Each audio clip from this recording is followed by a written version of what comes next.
Ang reading mo, Virgo. Welcome back to our channel. Naway nasa mabuti kayong kalagayan while watching the channel. This is a general reading. Kayo nang bahalang magpalit-palit ng situation nyo sa reading ko.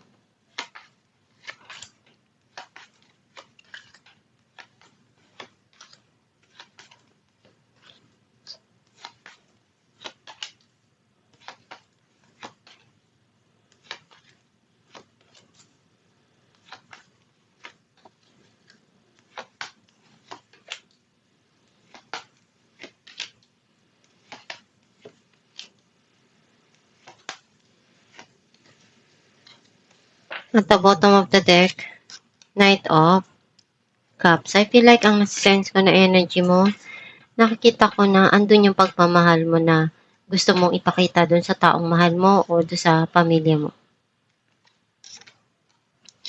Ang mensahe ng card mo, meron ka ditong darating na bagong idea o bagong clarity dun sa mga nangyari sa nakaraan or dun sa mga dumarating ngayon na pagsubok sa buhay mo.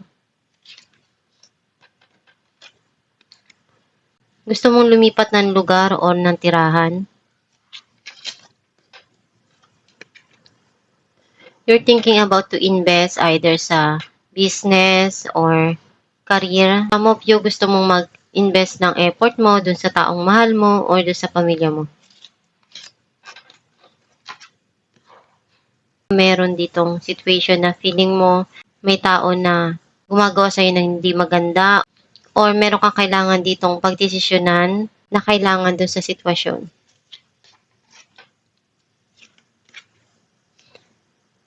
You're still hoping na one day kung ano yung mga pangarap mo, ma-achieve mo yun. Marami kang pinaplano na gusto mong mangyari para sa kinabukasan mo or iniisip mo na mag-travel or may gusto kang puntahan. You want to give a time for yourself para makapag-isip or makapagmuni-muni at pag-isipan yung mga nangyayari ngayon sa buhay mo. Marami kang pagsubok na pinagdaanan at na-overcome mo yun. Marami kang na-experience na challenges and struggle sa buhay mo. And marami ka rin natutunan doon. You are very emotional and loving person. Some of you, maramdamin kang tao. Gusto mo rin na maibalik sa'yo kung ano yung mga binibigay at pinapakita mong pagmamahal at pag-aalaga. Feeling mo someone betraying you or backstabbing you. Some of you, you feel something here na nagkakaroon ng burden and you want to end that situation.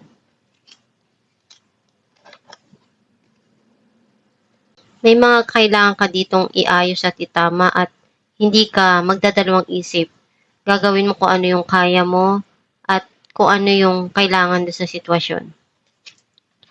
Clarify natin ng Ace of Swords, 7 of Wands, and 5 of Wands. You feel guarded na doon sa mga nangyari sa buhay mo or kung ano yung pinagdaanan mo na struggle. Natuto ka na doon na bumangon. Kahit ilang beses kang masaktan or madapa, babangon ka at alam mo sa sarili mo na kaya mo harapin kung ano yung mga dumarating sa buhay mo. Clarify natin ang 6 of Swords, Death, and 3 of Pentacles. Unti-unti ka nang mag-heal do sa mga pinagdaanan mo at magkakaroon ng pagbabago dito, especially sa career or financial mo. Clarify natin ang Queen of Pentacles, Page of Cups, and 10 of Wands. Meron ka ditong pinapangarap na gusto mong pag-inbesan. At nakikita ko na magsasucess ka dun sa gagawin mong yun.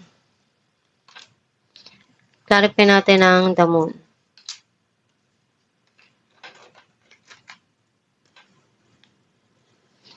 Ten of Cups and Six of Pentacles. Meron dito darating na hindi mo inaasahan na blessing para sa iyo.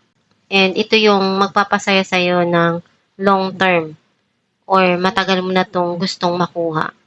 Dahil alam mo na magiging masaya yung mahal mo sa buhay at magiging masaya ka rin. Clarify natin ang the star. Six of Wands and Eight of Wands. Meron ditong bagong opportunity na papasok sa buhay mo at magsa-success ka doon or may darating dito na victory para sa'yo. Clarify natin ang Two of Wands. The Hierophant and Temperance. Kung ano yung desire ng puso mo, sundin mo.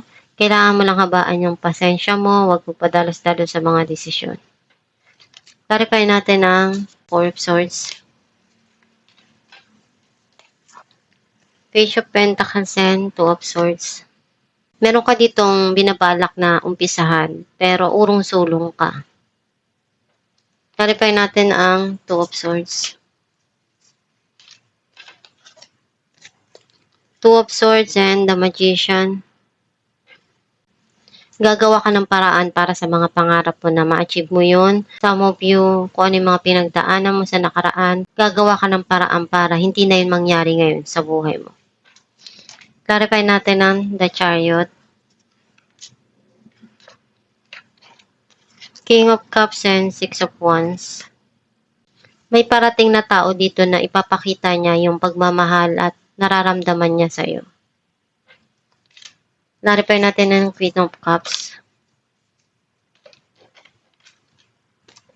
The Sun and Strength.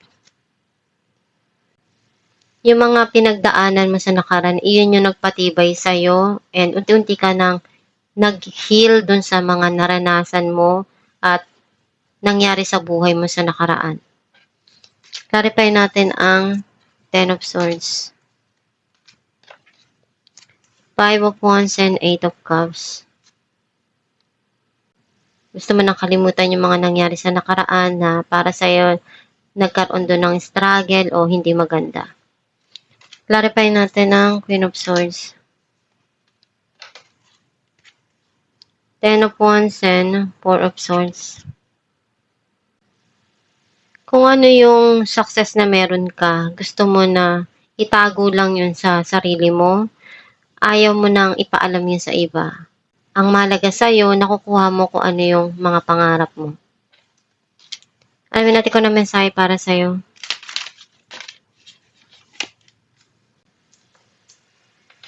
True manifesting is about receiving what is of the highest good for all. Ang mensahe para sa'yo na kung ano yung minamanifest mo, iyon din yung darating sa'yo. Kaya kung ano yung nilalagay mo sa isipan mo at sa puso mo, yun din yung ma-attract mo.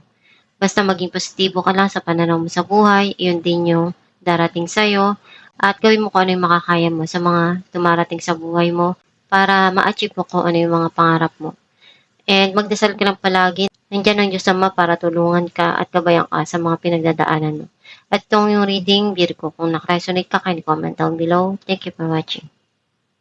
Guys, meron po tayong binibenta na Aram Herbal Oil na makakatulong sa sumasakit na ugat o kumakati na varicose vein sa kamay man o sa paa.